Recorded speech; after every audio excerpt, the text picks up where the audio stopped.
তুমি রিলস বানাতে বানাতে এত খিদে পেয়েছে যে ফুচকা এতগুলো নিয়ে একা একা বসে গেছো বলো? আমাকে একবারও ডাকলেও না যায়।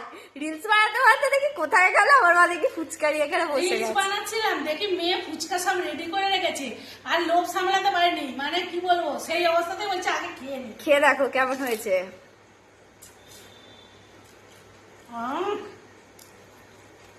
খুব ভালো।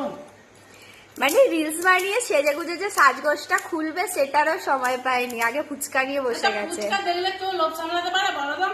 আর মেয়ে বানিয়েছে আজকে, জলটা যা সুন্দর হয়েছে না, জলটা খুব সুন্দর হয়েছে।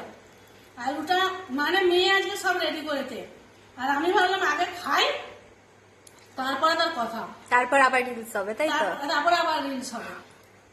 ঠিক আছে, খেয়ে নাও খেয়ে নাও খেয়ে নাও খেয়ে নাও। তুই খাবে না? না তুমি খাও, তুমি খেলেই হবে। খা। ঠিক আছে, টাটা।